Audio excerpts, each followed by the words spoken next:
I stared at my phone screen for the third time in 5 minutes. The message from Vera was still there, glowing like a warning. Don't go to the gathering. Check your daughter's room. I thought it was a sick joke. My sister had always been dramatic, but this seemed like too much, even for her. The family luncheon that Candace was hosting at her place was only 3 hours away, and my deep burgundy dress was already hanging on the closet door. That's ridiculous, I murmured, setting the phone on the kitchen counter. But something in my stomach churned. Vera wasn't one for senseless pranks. In 67 years of life, I'd learned that when someone tells you not to do something, that's precisely what you feel most compelled to do. I walked toward Candace's old room, the same room where she had grown up, where she had dreamed about her wedding, where she had cried when Marcus and she went through rough patches. It was empty most of the time now because they lived in their own condo across town. They only came over on the weekends, and lately, not even that. The door was slightly ajar. I pushed it gently and stepped inside. Everything looked normal. The bed was perfectly made, the furniture was in its place, and the cream-colored curtains were pulled back to let in the midday light. But then, I saw something that made me stop dead in my tracks. There were papers scattered across the desk, papers that definitely hadn't been there the last time I cleaned. I approached, my heart beating faster than normal.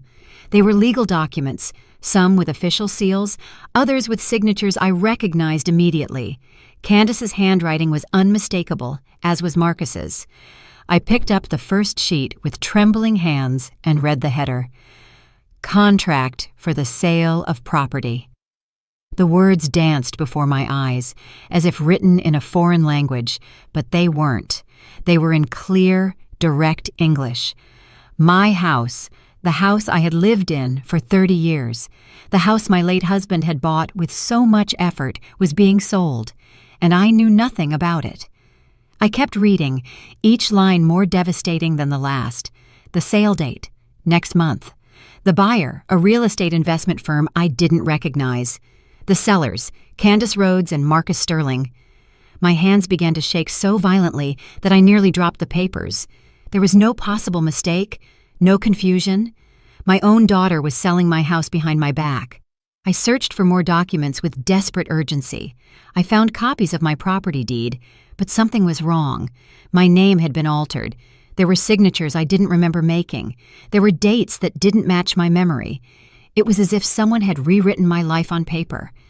At the bottom of the pile, I found something that made the floor feel as if it were opening beneath my feet. A brochure for a retirement home. The Oaks Assisted Living. Comprehensive care for seniors. There were handwritten notes in the margins in Candace's handwriting. Private room, $800 monthly, available starting March. It all clicked into place instantly, like pieces of a macabre puzzle. Not only were they selling my home, they were preparing to dispose of me. My legs felt weak, and I had to sit down on my daughter's bed, the very place where I had comforted her when she had nightmares, where I had read her stories when she was small, where we had talked about her dreams and hopes. Now it was the place where I had discovered that everything had been a lie. The phone vibrated in my pocket. Another text from Vera. Did you see? Don't go to that gathering alone. They're setting you up for something. For the first time in years, I felt true fear. Not fear of death or loneliness, but fear of realizing that the person I had trusted most in the world had betrayed me in the cruelest way possible. I sat on that bed for what felt like hours, but the wall clock told me only 20 minutes had passed. 20 minutes in which my world had completely fallen apart. The papers remained in my hands, evidence of a betrayal that my mind refused to fully process. I reread every document, hoping to find some error, some explanation that would make it all make sense, but there was none. Everything was meticulously planned, the dates, the signatures. There was even a letter addressed to the retirement home mentioning my progressive cognitive decline and inability to live independently. Words I had never heard from any doctor's mouth because I had never been evaluated by one. This meant they had been planning this for months, perhaps years. Every visit from Candace, every casual conversation about my health, every time she had said, "Mom, you should rest more," or "Don't you think this house is too big for you alone?" had been part of a plan to justify the unjustifiable. I rose from the bed with trembling legs and walked toward the window. From there, I could see the garden I had tended for decades, the rose bushes I had planted when Candace was little, the lemon tree under which we had shared so many family picnics, the small bench where my husband used to sit and read the newspaper on Sunday mornings. According to these papers, none of it belonged to me anymore. The memory of my husband intensified the pain. He had worked double shifts at the factory for 5 years to get the down payment on this house. I remembered perfectly the day we first signed the papers, how his hands trembled with excitement and nervousness. "For our family," he had said. "So Candace has a place to grow up, and so we have a place to grow old together. Grow old together." He had passed away 8 years ago, but I had continued to care for every corner of this house as if he might walk back in at any moment. And now I discovered that my own daughter had been planning to sell it as if it were a meaningless object without sentimental value. I found more documents on the desk. There was a printed text message conversation between Candace and Marcus dating back 3 months. "Did you talk to the lawyer about your mom yet?" Marcus wrote.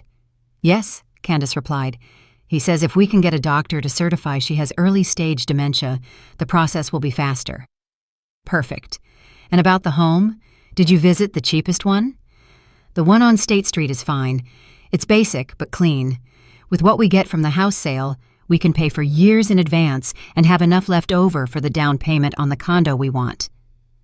My hands began to tremble so much that I had to sit down again.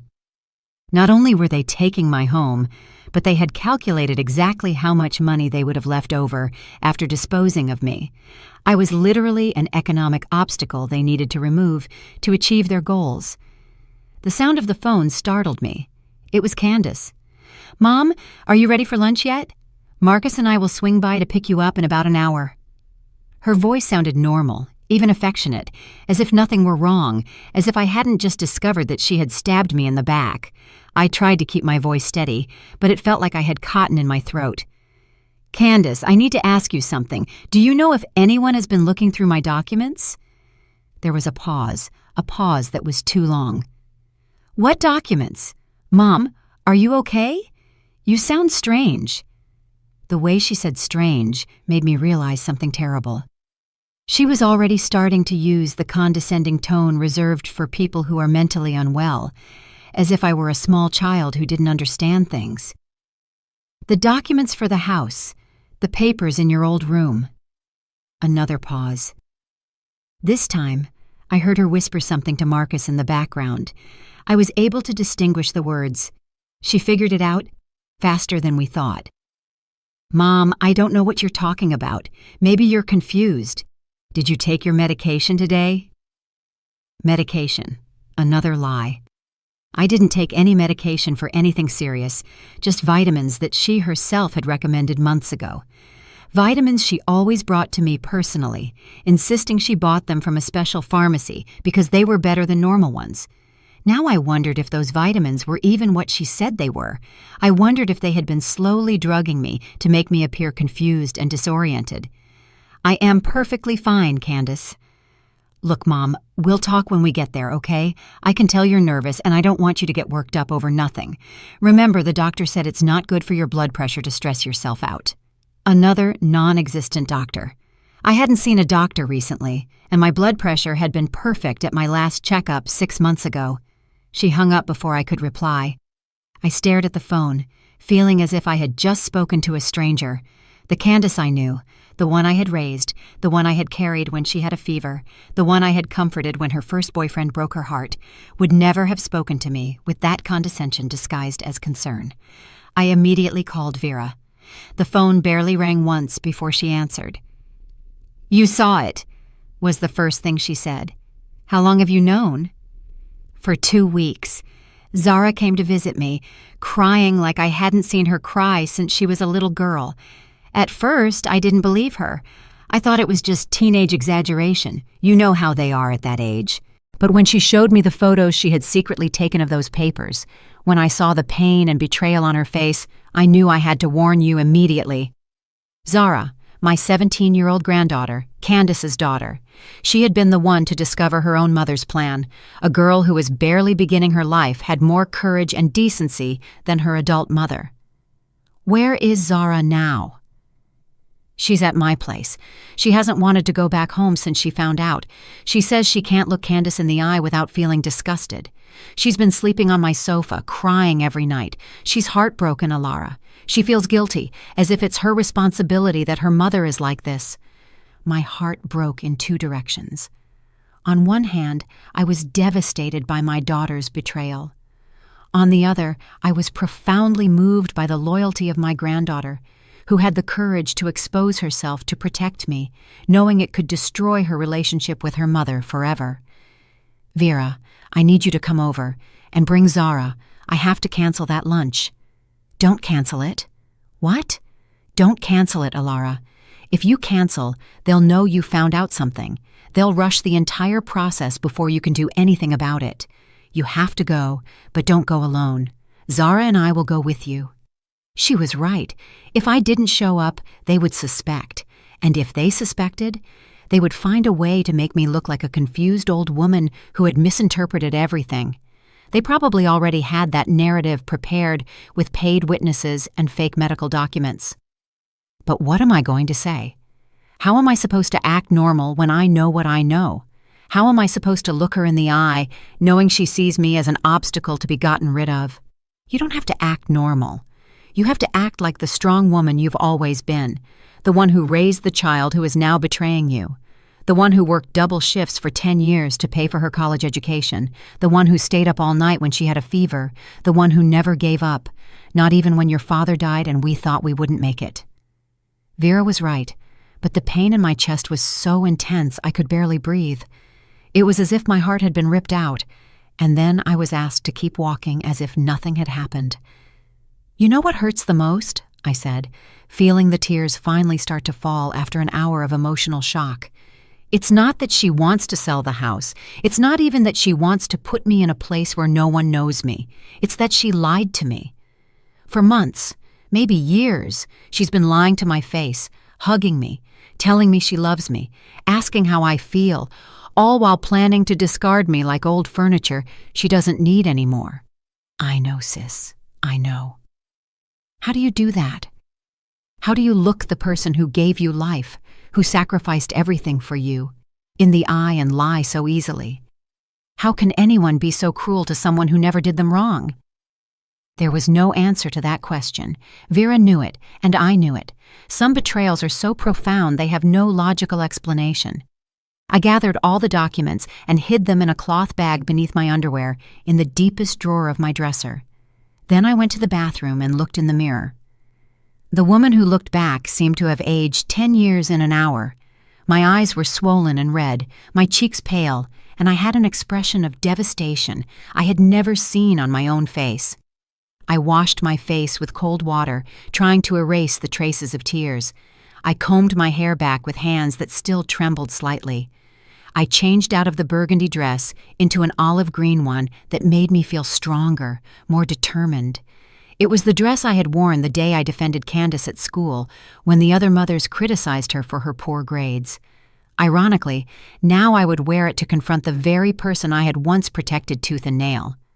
I put on the pearl earrings my husband had given me for our 20th anniversary. He always said they gave me a distinguished air, that they made me look like a woman who wouldn't be intimidated by anyone. If I was going to face my own daughter, I would do it with all the dignity I could muster. The doorbell rang exactly 40 minutes later. I looked out the window and saw Vera's car parking in front of my house. When I opened the door, Zara was the first to step out of the car. She ran toward me, her eyes full of tears, and hugged me with a surprising strength. It was a desperate embrace, as if she were trying to shield me with her body from all the pain she knew I was feeling. "Grandma, I'm so sorry. I'm sorry my mom is like this. I'm sorry you have to go through this. I'm sorry I took so long to tell you the truth." I hugged her back, feeling that at least I hadn't lost my entire family. At least someone still saw me as a human being worthy of respect and love, not as an obstacle to be removed. "Thank you for being brave, my girl. Thank you for not staying quiet when you could have just pretended you didn't know anything. Vera walked up and took my hands. Her eyes were as red as mine. Are you sure you want to do this? We can turn around right now, go to my place, and call a lawyer without Candace knowing we know everything. For a moment, I considered the option. It would be easier, less painful, more civilized. But something inside me rebelled against the idea of running away. For 67 years, I had faced everything life had thrown at me: the death of my parents, the financial difficulties when Candace was small, my husband's illness and death, the loneliness of these last years. I wasn't going to start hiding now. I'm going. I need to hear from her own mouth what excuse she's going to give me. I need to see if she has even a little bit of shame when she looks me in the eye, knowing what she's done. We got into Vera's car in silence. Zara sat beside me in the back seat and took my hand. Her skin was soft and warm, so different from my own rough working hands. Those young hands reminded me of my own when I was her age, when I still believed that mothers were sacred to their children, that family was a safe haven where you would never be betrayed. "Grandma," Zara whispered as we drove toward Candace's house. "There's something else I didn't tell you on the phone. Last night I overheard Mom talking on the phone with someone from the retirement home. They were confirming your admission for next week. It felt like I had been punched in the stomach. Next week. In just 7 days, if their plan had worked, I would be locked away in an institution, separated from everything I knew and loved, while they lived in their new condo bought with the money from the sale of my house. I also heard her telling Dad that she had already talked to a doctor who was going to certify that you have dementia without even examining you. Apparently, they're going to pay him for it." The corruption reached even the doctors. Not only were they stealing my house and my freedom, but they were buying fake medical documents to legally justify it. It was an elaborate plan, thought out in every detail, executed with the coldness of professional criminals. "How did your mom find out that I had discovered the papers?" I asked Zara. "I don't know, but when I got home from school yesterday, she was really nervous. She kept asking me if I had been in her room, if I had touched anything, if I had seen anyone else in the house. I told her no, but I think she suspects I know something." Vera looked at us through the rearview mirror. "We have to be very careful. If Candace suspects Zara told us, she could become dangerous." Dangerous. I never thought I would use that word to describe my own daughter, but it made sense. A person capable of planning the institutionalization of her mother for money was capable of much more if she felt threatened. The rest of the drive passed in silence, each of us lost in our own thoughts. I recalled moments from Candace's childhood, searching for signs I had missed, indications of the cruelty that had apparently always been there, latent. How had I raised someone like that? Where had I failed as a mother?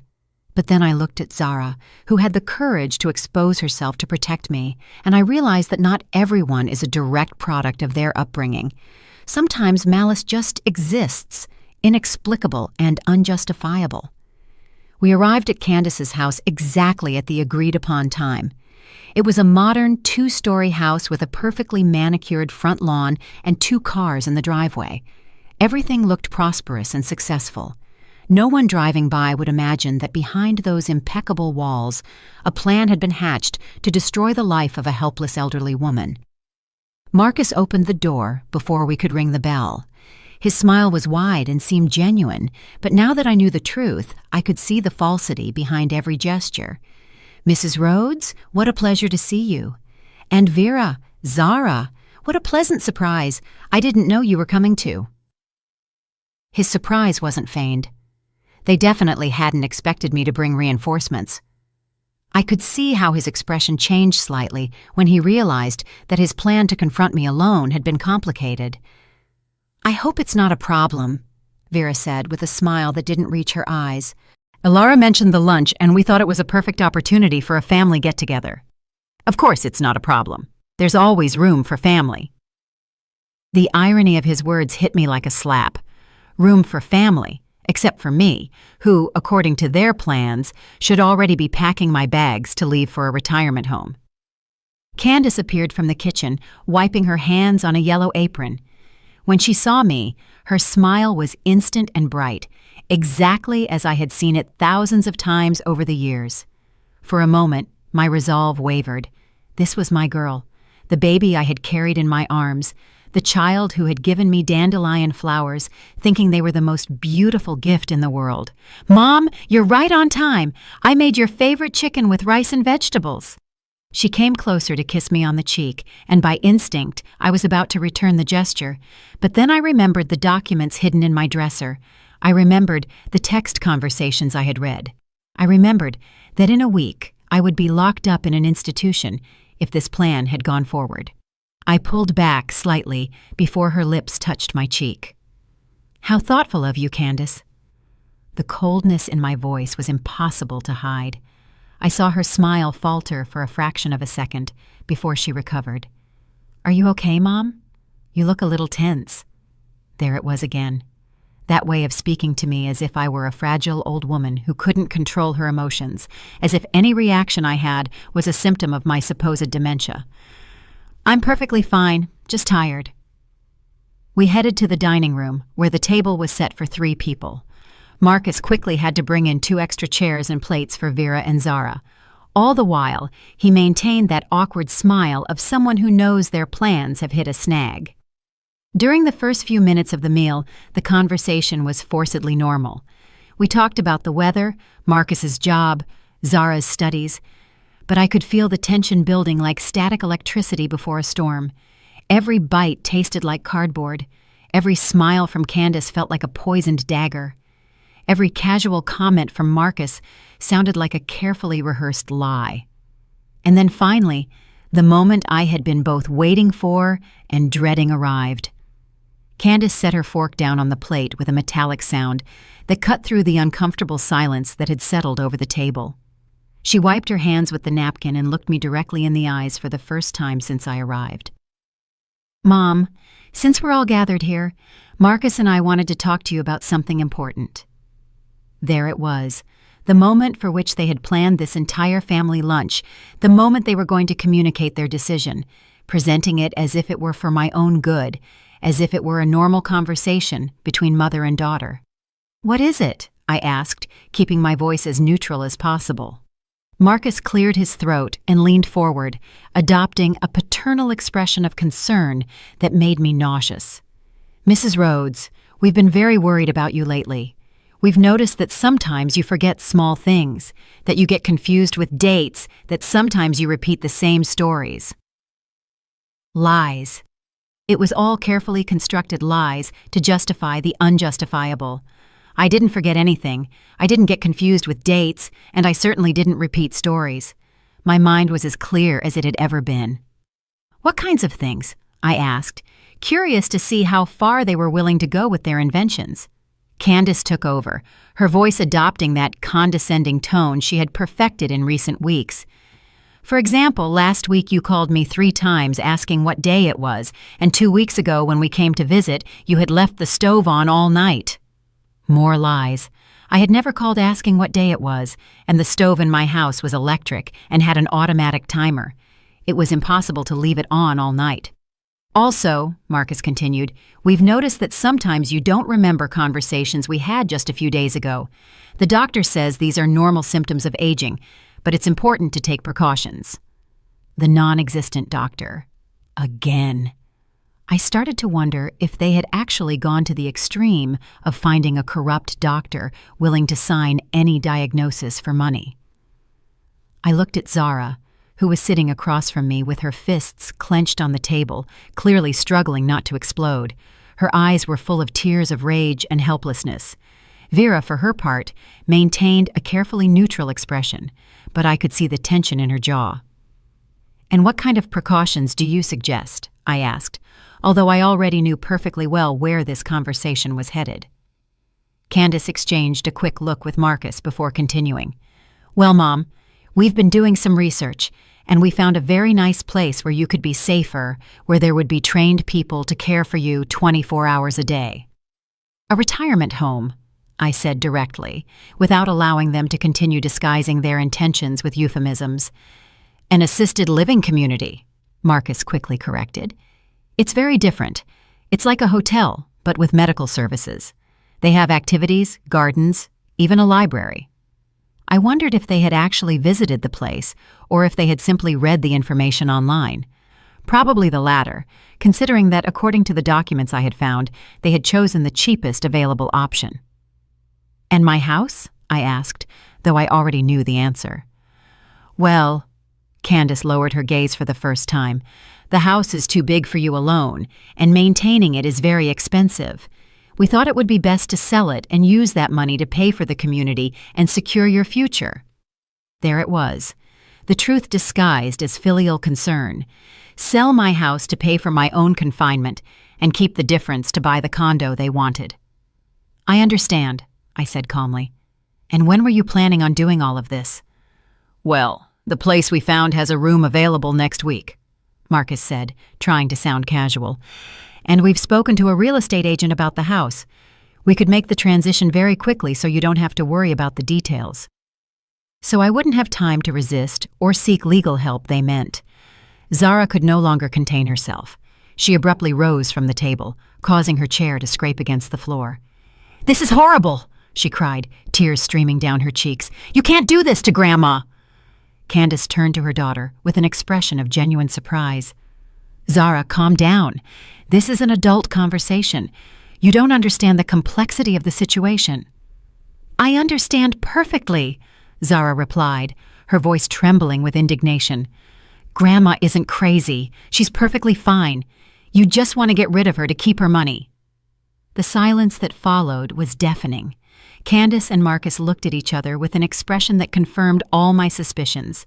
They hadn't expected anyone to confront them so directly, especially not their own daughter. "Zara," Candace said in a dangerously low voice. "You don't know what you're talking about. Go to your room immediately."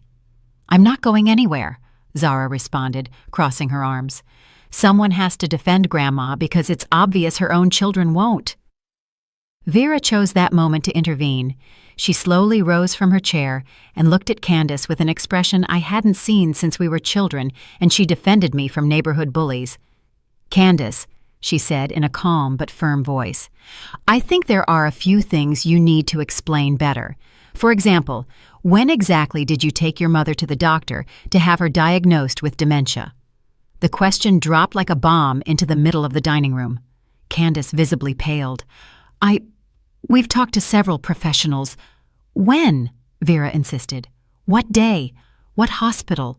What is the doctor's name?" Marcus tried to salvage the situation. "Look, Vera, we understand that this might seem rushed, but we are acting in Mrs. Rhodes's best interest." "Her best interest?" Vera laughed bitterly.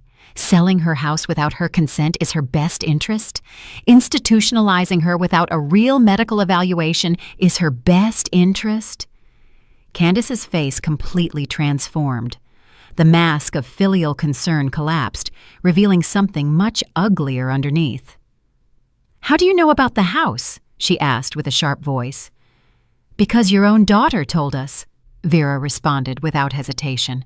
"Because Zara had the decency not to keep quiet while you planned to betray the woman who raised you." Candace turned toward Zara with an expression of fury that genuinely scared me for my granddaughter's safety. You went spying in my room! You told her!" "Yes!" Zara shouted, having nothing left to lose. "I told her everything. I told her about the papers you have hidden, about the calls to the retirement home, about the doctor you're going to bribe. I told her everything because someone had to." Marcus abruptly stood up, his face red with anger. "This conversation has gotten out of control. I think it's best if you all leave. We can talk when everyone is calmer." But I had heard enough. Throughout the entire meal, I had been waiting, observing, giving them the opportunity to confess voluntarily, to show even a little remorse. Instead, they had doubled down on their lies, tried to manipulate me with more falsehoods, and threatened my granddaughter for defending the truth. I rose slowly from my chair, feeling all the dignity and strength I had accumulated in 67 years concentrate in that moment. "No," I said, my voice clear and firm. "We're not leaving. I haven't said what I came here to say yet. Candace looked at me with a mixture of surprise and defiance. "And what did you come here to say, Mom?" I took a deep breath, looked my daughter in the eye, and uttered the words that would change everything forever. "I came to tell you that I know exactly what you've been planning, and it is not going to happen." The silence that followed my words was so dense you could cut it with a knife. Candace stood motionless, her mouth slightly open, as if she couldn't process what she had just heard. Marcus seemed to shrink in his chair, and for the first time since I'd known him, I saw real fear in his eyes. "I don't know what you're talking about," Candace finally mumbled, but her voice had lost all the certainty it had minutes before. "Of course you know," I replied, feeling a strange calm come over me. It was the calm that comes after the storm, when there is nothing left to lose and everything to gain. "You know exactly what I'm talking about, because you wrote those documents, you signed those contracts, you made those calls." I pulled my phone from my purse and placed the photo Zara had taken of the documents on the table. She had been smart enough to photograph everything before they could hide the evidence. "This is the contract for the sale of my house," I said, pointing to the first image. "Signed by you and Marcus, as if it were completely normal to sell your mother's house without her knowledge." Candace looked at the photos with growing horror. "This is the conversation you had with Marcus via text messages," I continued, sliding to the next image, where they talk about getting a corrupt doctor to certify that I have dementia. "And this," I said, showing the last photo, "is the brochure for the cheapest assisted living facility you could find, with your notes on how much money you would have left over after paying for my confinement." Marcus stood up so abruptly that his chair toppled backward. "This is an invasion of privacy. You have no right to look through our private things." Vera laughed with a bitterness that cut the air. "Invasion of privacy? You talk about privacy while planning to steal the house from a 67-year-old woman. "We're not stealing anything," Candace cried, finally losing her composure completely. "That house is too big for her. It's dangerous for her to live alone. We are trying to protect her." "Protect me," I repeated, feeling the rage I had been suppressing for hours finally beginning to boil over. "Protect me by selling my house behind my back? Protect me by putting me in a place you didn't even visit? Protect me with fake medical diagnoses?" "Mom, you don't understand complicated things," Candace responded. And there was that condescending tone again, the one that infuriated me so much. "We know what's best for you." "No," I shouted, surprising myself with the force of my voice. "You don't know what's best for me. I know what's best for me, and what's best for me is not being betrayed by my own daughter." Zara began to applaud slowly, her eyes shining with pride and admiration. "Tell them, Grandma. Tell them exactly what you think." Candace turned toward her daughter with a fury that genuinely scared me. "You shut up. This is all your fault. If you hadn't been snooping where you shouldn't have been, none of this would have happened." "No," Vera intervened, standing up and placing herself protectively in front of Zara. "None of this is Zara's fault. This is your fault for being a disloyal, ambitious daughter who is willing to destroy her own mother for money." "You don't know what you're talking about," Marcus yelled. "You don't see the full picture. Mrs. Rhodes needs specialized care. She can't keep living alone." "And who decided that?" I asked, taking a step toward him. "You? A man who doesn't even call me by my first name, who always treats me like I'm an obstacle in his perfect life?" The mask of respect Marcus had always maintained with me finally slipped completely. "Because that's what you are," he yelled. "An obstacle, always interfering, always needing attention, always being the center of everything. Candace can't live her life because she always has to worry about you." The silence that followed was devastating. Even Candace looked horrified by what her husband had just said, but the damage was done. I had finally heard what they really thought of me. "At least now I know the truth," I said, my voice quiet. "At least now I don't have to wonder if you really love me, or if you're just waiting for me to die so you can inherit the little I have." "Mom, it's not like that," Candace murmured, but there was no conviction left in her voice. It's not like that? I repeated. Then tell me, Candace, when was the last time you visited me because you wanted to see me, not because you needed something? When was the last time you called just to ask how I was? When was the last time you treated me like your mother and not like a problem that needs to be solved? Candace didn't answer. She couldn't answer, because we both knew the answer was never. Do you know what hurts the most? I continued, feeling the tears finally beginning to fall. It's not that you want my money. It's not even that you want to get rid of me. It's that you lied to me for so long. It's that you pretended to love me while planning to betray me. I turned toward Zara and took her hands. Thank you, I said. Thank you for having the courage your mother didn't. Thank you for showing me that there are still people in this family who understand what loyalty means. Then I turned to Vera. Let's go. I've heard everything I needed to hear. But Candace stepped between us and the door. You can't leave like this, she said. And for the first time in the conversation, her voice sounded desperate. We're family. We can fix this. We can talk. Talk? I repeated, incredulous. Now you want to talk after months of planning behind my back? After hiring corrupt doctors? After your husband just told me exactly what he thinks of me? Marcus wasn't serious. He was upset. No, I said firmly. Marcus was being honest for the first time in years. And so were you when you thought you could manipulate me into accepting your plan. I walked toward the door, but before leaving, I turned back one last time. Candace, I raised you alone after your father died. I worked 2 jobs for 10 years to pay for your college. I sacrificed everything I had to give you the best life possible. And you repay me like this? Mom, no, I interrupted her. I am not your mother anymore. Mothers are meant to be cared for and respected, not betrayed and stolen from. A daughter who is capable of doing what you were planning to do doesn't deserve to have a mother. The words left my mouth before I could stop them, but once they were said, I knew I had felt them for a long time. I walked out of that house with my head held high, followed by Vera and Zara. Behind us, I could hear Candace crying, but for the first time in my life, her tears did not move me. Some betrayals are so deep that not even tears can wash them away. The drive back to my house passed in heavy silence, interrupted only by Zara's occasional sobs in the back seat. My granddaughter was crying not only for the destruction of her family, but for the loss of innocence that comes when you discover that the people you love most are capable of betraying you in ways you never imagined possible. When we arrived at my house, the 3 of us sat in the living room, unsure what to do next.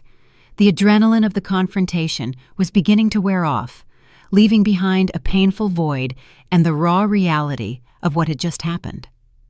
Now what? I asked, more to myself than to the others. Vera leaned forward in her chair.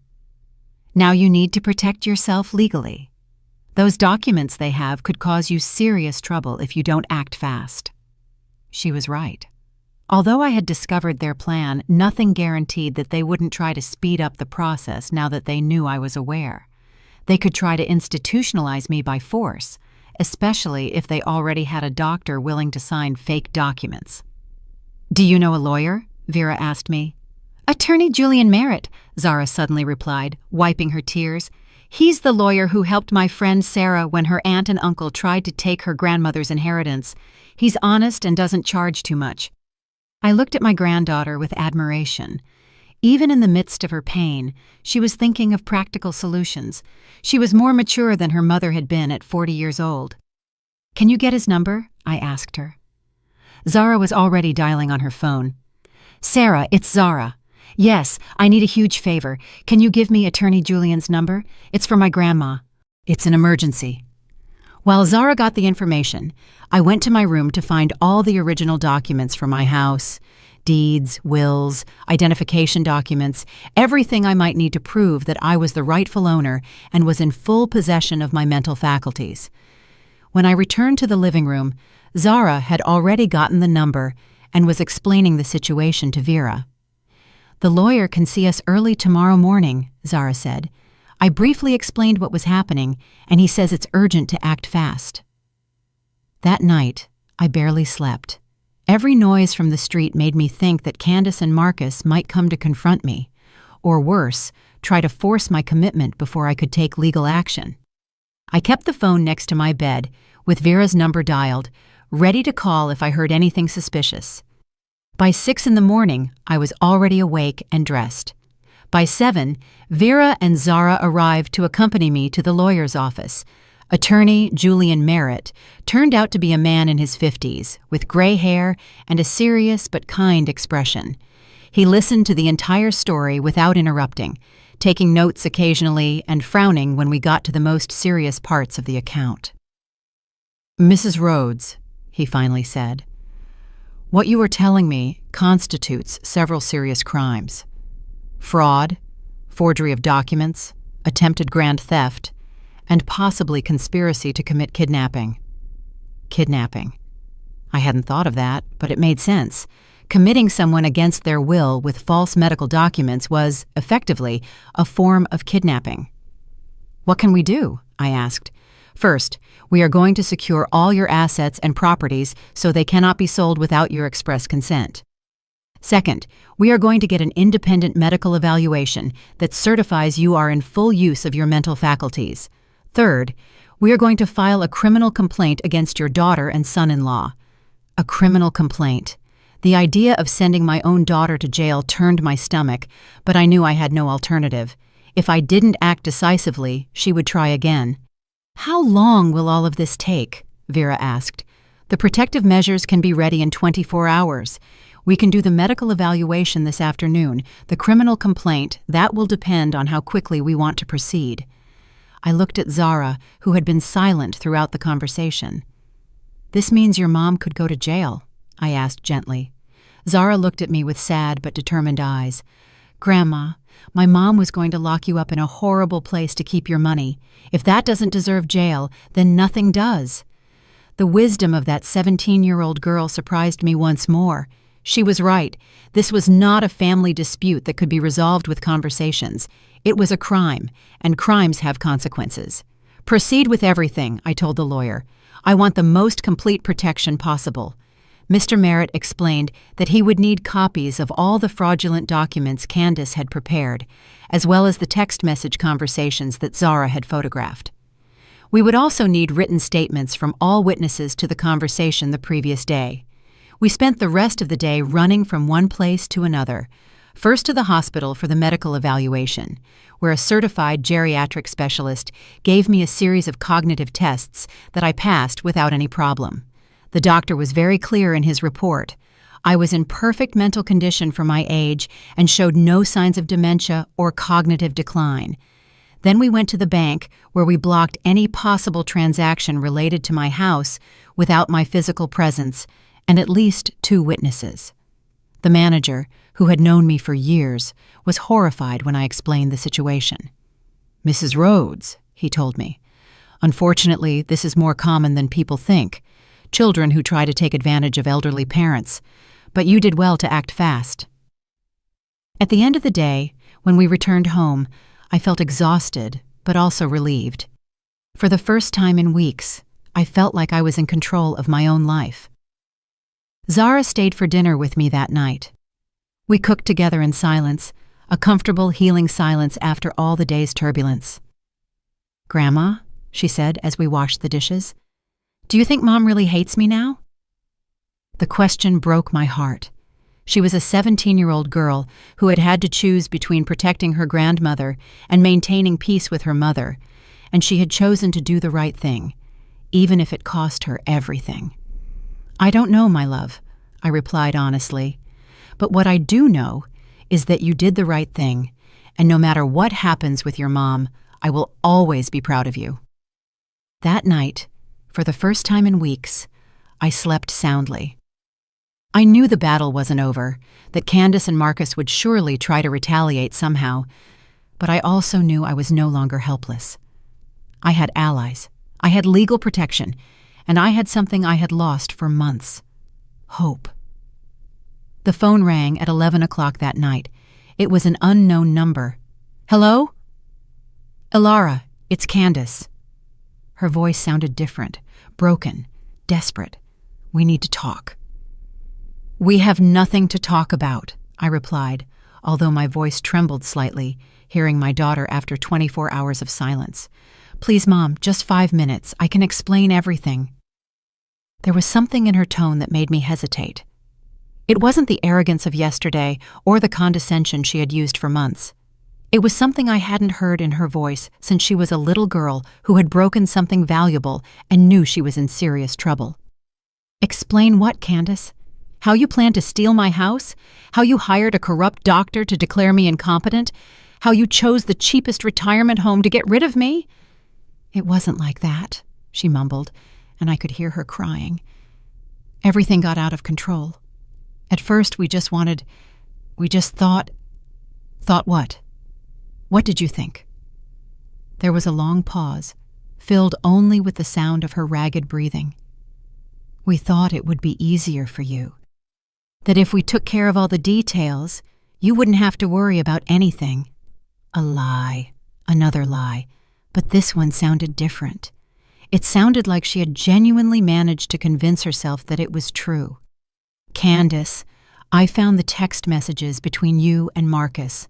I read exactly how much money you calculated you would have left over after selling my house. Don't tell me this was for my own good. The crying intensified on the other end of the line. Mom, I made a terrible mistake, I know, but I can fix it. We can forget all of this and be a family again. Forget it? I repeated, incredulous. How do you forget something like this? How do you forget that your own daughter betrayed you in the cruelest way possible?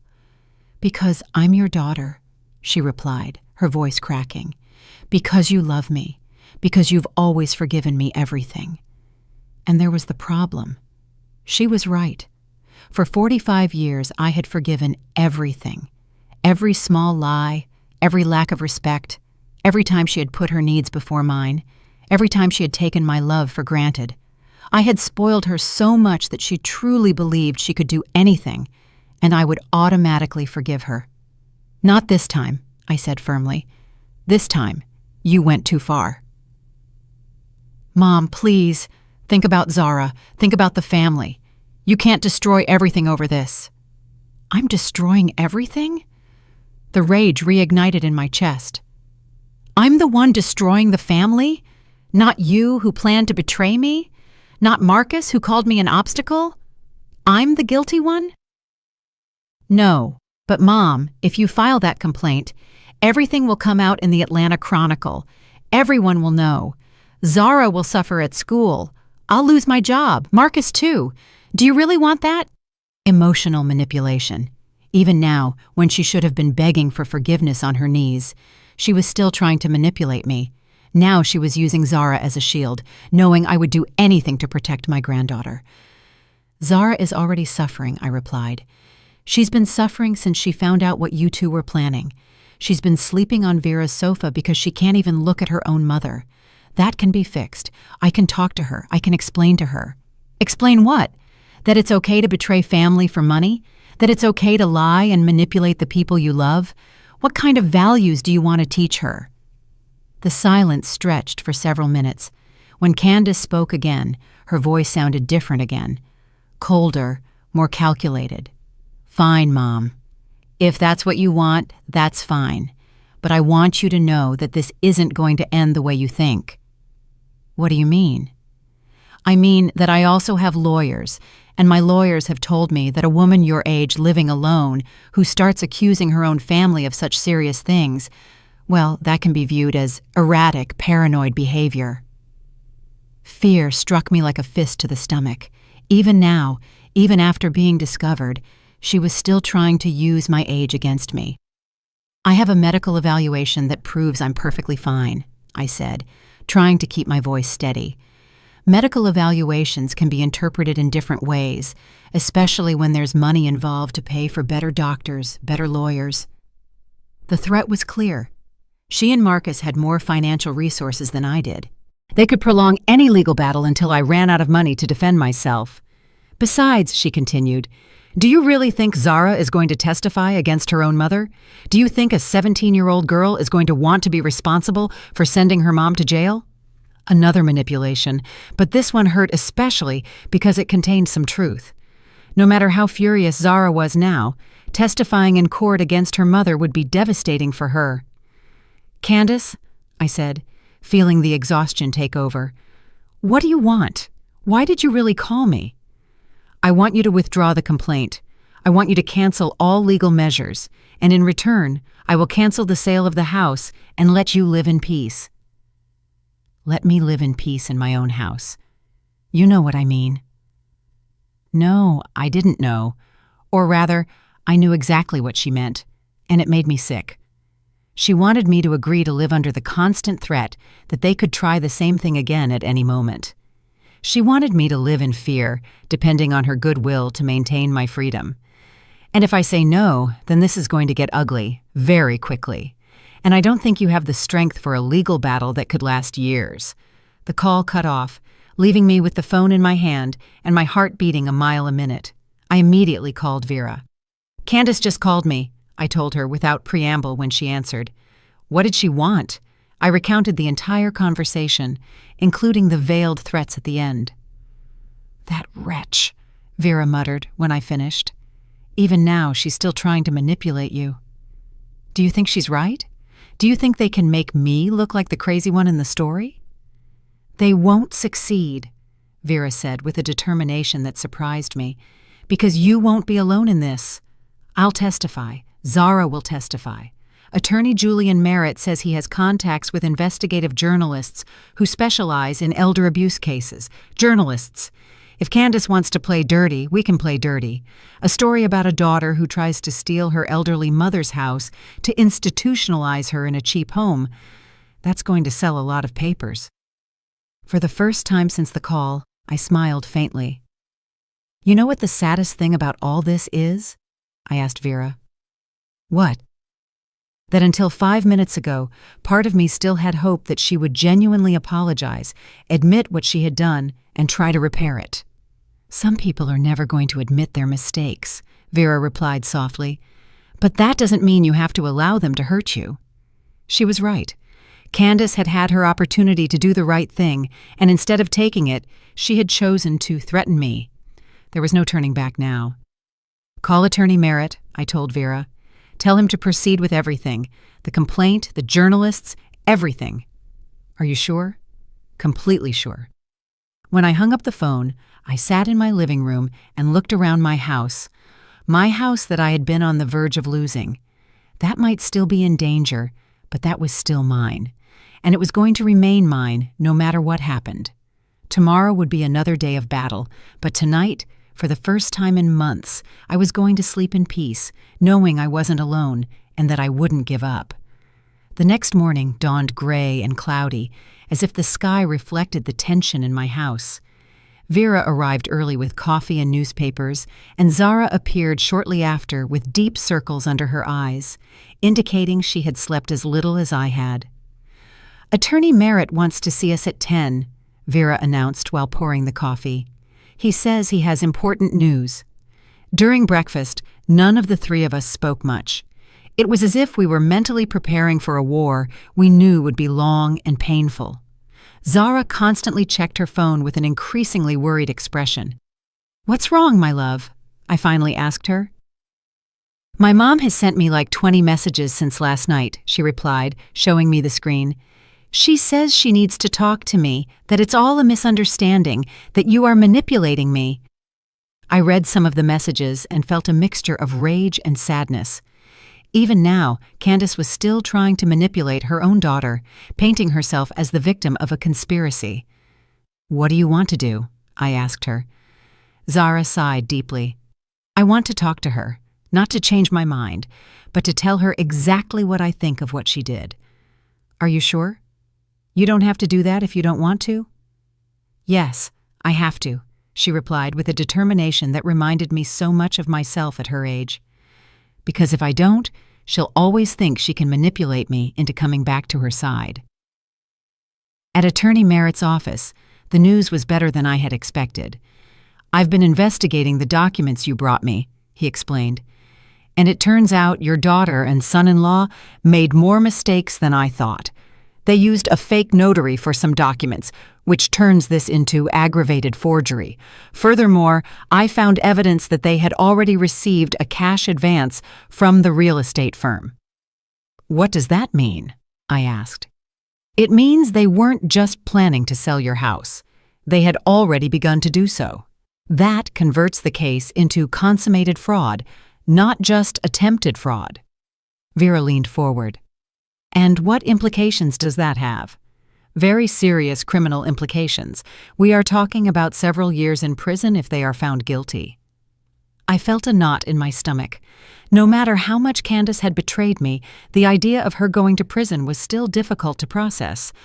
Also, the lawyer continued, I have contacted the journalist Maria Elena Vasquez from the Atlanta Chronicle. She specializes in elder abuse cases and is very interested in covering the story. When? Vera asked. This afternoon, if you agree. She wants to do a full interview and photograph the fraudulent documents. I looked at Zara, who nodded firmly. Do it, I told the lawyer. It's time for the whole world to know the truth. After the meeting with the lawyer, we returned to my house to prepare for the interview. Zara helped me choose an appropriate dress, a beige one that made me look serious but not severe, and offered to style my hair. Grandma, she said while arranging my hair, are you nervous about the interview? A little, I admitted. I never thought my private life would be in the papers. But you are doing the right thing. There are many elderly people who go through the same thing you are, but they don't have the courage to report it. She was right. Over the last few days, I had begun to realize that my case was not unique. Attorney Merritt had told me similar stories. Families taking advantage of elderly parents and grandparents, stealing their homes, their savings, their dignity. The journalist Maria Elena Vasquez turned out to be a woman in her 40s with a warm but professional presence that made me feel comfortable immediately. She brought a young photographer with her who remained discreet throughout the interview. Mrs. Rhodes, Maria Elena began, tell me from the beginning, when did you start to suspect something was wrong? I recounted the entire story, from Vera's text message to the confrontation at Candace's house. Maria Elena constantly took notes, asking occasional questions to clarify details. How did you feel when you discovered the documents in your daughter's room? As if the world had ended, I replied honestly. It was like discovering that the person you trusted most in the world had been planning to destroy you.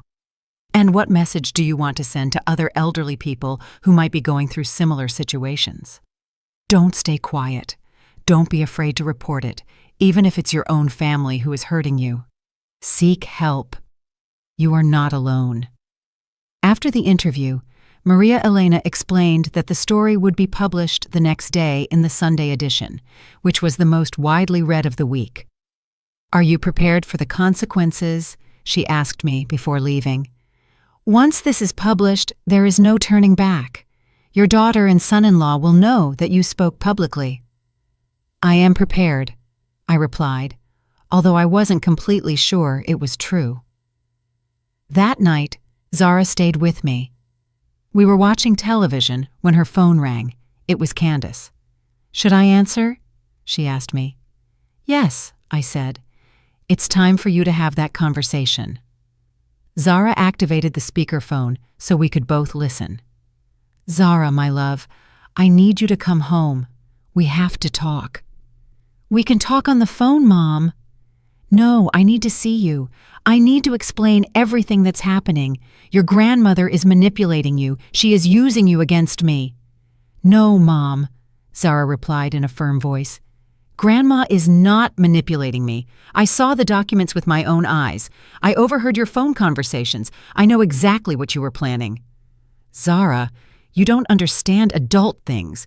There are complicated situations. No, Zara yelled, finally losing her patience. I understand perfectly. I understand that you were going to sell Grandma's house without her knowing. I understand that you were going to lock her up in a retirement home. I understand that the only thing you cared about was money. There was silence on the other end of the line. Zara, please. No, Mom. You listen to me now. My whole life, you taught me that family was the most important thing. You taught me to take care of my grandparents. You taught me to be honest and tell the truth. and now I discover that you don't believe in any of that." "My love, I can explain." "There's nothing to explain," Zara continued, tears running down her cheeks. "What you did has no explanation. And what hurts the most isn't that you betrayed Grandma. What hurts the most is that now I have to live the rest of my life knowing that my mom is capable of that." The call cut off. Zara collapsed into my arms, crying as I hadn't seen her cry since she was a small child. I hugged her, feeling my own heart break for her. It was so unfair that a 17-year-old girl had to go through this. "You did the right thing," I whispered as I comforted her. "It was brave and right." "Why did it have to be like this?" she asked me between sobs. "Why couldn't she just be a normal mom?" I didn't have an answer to that question. Some betrayals are so inexplicable that there are no words to justify or make them understandable. That night, we both fell asleep on the sofa, clutching each other like survivors holding onto a life raft in the middle of a storm that hadn't yet ended. On Sunday morning, when I opened the door to pick up the newspaper, I gasped. There was my photo on the front page along with the headline, "Family Betrayal. Daughter attempts to steal 67-year-old mother's home to institutionalize her." It was surreal to see my private life exposed like that, but I also felt a strange sense of liberation. Vera arrived minutes later with her own copy of the newspaper. "Did you read it?" she asked me, clearly excited. "Just the headline. I haven't had the courage to read the rest." "Read it. Maria Elena did an excellent job. She portrays you exactly as you are, a strong woman who refused to be a victim." We sat together at the kitchen table, and I read the full article. It was devastating, but fair. Maria Elena had included photographs of the fraudulent documents, interviewed Attorney Merritt, and even gotten comments from elder abuse experts who explained that my case was more common than people thought. The phone started ringing at 9 in the morning and didn't stop all day. Calls from neighbors expressing their support, from journalists at other outlets asking for interviews, from elder rights organizations offering help. But there were also less pleasant calls. "Mrs. Rhodes," said a female voice I didn't recognize. "I'm Marcus's sister. What you're doing is a disgrace. You're destroying a family out of pure selfishness." I hung up without responding, but the call affected me more than I had expected. It was easy to be brave when I had the support of Vera and Zara, but facing the hostility of strangers was another thing. At 2 in the afternoon, Zara came running from Vera's house. "Grandma, you have to see this," she said, showing me her phone. "The article went viral on social media. There are thousands of comments from people who are on your side." I read some of the comments and was surprised by the number of people who shared similar stories. "My aunt went through the same thing with my cousins," one woman wrote. "Thank you for having the courage to speak publicly," another said. But there were also negative comments. "Children have the right to worry about elderly parents," someone wrote. "There are probably two sides to this story," another said. "Don't read the negative comments," Zara advised me. "People who haven't lived this will never understand it." At 4 in the afternoon, Attorney Merritt called me. "Mrs. Rhodes, I have news. Candace and Marcus have hired a very expensive lawyer. They are going to counterattack by claiming that you are mentally incapacitated and that they were only trying to protect you." I wasn't surprised. It was exactly what Candace had threatened during our last phone conversation. What can we do? "We have to be prepared for a long battle, but I have confidence in our case. The fraudulent documents are solid evidence, and now that the story is public, it will be harder for them to present it as a normal family dispute." That night, while we ate dinner, Zara asked me a question that took me by surprise. "Grandma, do you ever regret reporting Mom?" I thought carefully before answering. "Sometimes I regret that things came to this point," I finally told her. "I regret that your mom made the decisions she made. I regret that you have to go through this. But I don't regret defending myself." "Do you think she could change? Do you think she could realize how wrong she was and try to fix it?" It was the hardest question she had asked me because part of me, the part that had been a mother for 45 years, still had hope that Candace would react and realize the magnitude of what she had done. I don't know, my love. People can change, but only if they truly want to, and only if they are willing to admit that they did something wrong. Monday morning brought more surprises. Attorney Merritt called me very early. "Mrs. Rhodes, something interesting just happened." A police detective contacted me. Apparently, after the article came out, 3 other families came forward with similar complaints against the same real estate firm that Candace and Marcus used. What does that mean? It means this could be part of a bigger scheme, a network of corruption that includes doctors, notaries, and real estate companies specializing in defrauding elderly people. The investigation is going to expand. They are going to investigate everyone involved in the network. Your case became the tip of the iceberg that uncovered something much larger. When I told Vera about the lawyer's call, she was silent for several minutes. "What are you thinking?" I asked her. "I'm thinking that maybe Candace got involved in something that was bigger than she could handle. Maybe someone else convinced her that this was normal, that it was easy. Are you suggesting that she is also a victim?" "No," Vera replied quickly, "but I'm suggesting that maybe she didn't come up with the idea completely on her own. Maybe Marcus or someone else influenced her." It was a possibility I hadn't considered. But even if it were true, it didn't change the fact that Candace had made the conscious decision to betray me. That afternoon, while I was watering the plants in my garden, I saw a familiar car park in front of my house. It was Candace. She got out of the car slowly, as if every step cost her great effort. She looked haggard, as if she hadn't slept in days. She walked up to the garden gate but stopped there, not daring to enter. "Mom," she said, her voice broken, "can we talk?" I looked at her from where I stood, the watering hose still in my hands. This was the woman who had given me life, who had been my baby, my girl, my pride and joy for so many years. But she was also the woman who had planned to destroy my life for money. "Are you coming to threaten me again?" I asked her. "No," she replied, and for the first time in months her voice sounded completely honest. "I came to apologize." She walked closer slowly, her hands empty and her eyes full of tears. "Mom, I made the biggest mistake of my life. There is no excuse for what I did. There is no justification. I betrayed the person who loves me most in the world, and I don't know how to live with that." I stood motionless, unsure if this was another attempt at manipulation or if she was finally being sincere. "I saw the article in the Atlanta Chronicle," she continued. "I read the comments. Everyone is right. I am a horrible daughter, a horrible person." "Candace!" "No, Mom, let me finish. For weeks, I've been trying to convince myself that what we did was right, that it was for your good. But seeing my life exposed in the newspaper, seeing how people reacted, I finally understood the truth. I was going to steal your house. I was going to lock you up in a horrible place, and I was going to do it for money." I dropped the hose and approached the garden gate. My daughter looked completely defeated, as if the weight of what she had done had finally crushed her. "Why?" I asked her. "Why did you do it?" "Because I'm selfish. Because I got used to taking your love for granted. Because I thought that since you were my mother, you had to forgive me anything I did." I opened the garden gate, and we stood face to face for the first time in a week that had felt like an eternity. "And now what?" I asked her. "Now I don't know," she replied. "The lawyer says I'm probably going to jail. Marcus says it's your fault for reporting us, but I know it's my fault for doing something that deserved to be reported." For the first time in this whole nightmare, I felt a small spark of the hope I had lost.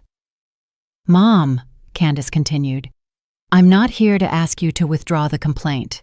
I know you won't withdraw it, and I know you shouldn't. I'm just here to tell you that I'm sorry, that I love you, and that I'll never be able to forgive myself for having hurt you like this." We stood there, mother and daughter, separated by years of wounds and a betrayal that had changed everything forever. I didn't know if we could ever repair our relationship, but for the first time in weeks, I felt that maybe, just maybe, I had gotten my daughter back. "I love you too," I finally told her. "I will always love you, but that doesn't mean I will let you hurt me again." Candace nodded, wiping her tears. I understand, and it's okay.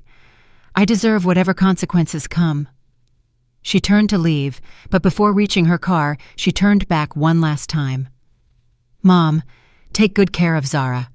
She's an extraordinary girl, and she's the only good thing I managed to do in my life.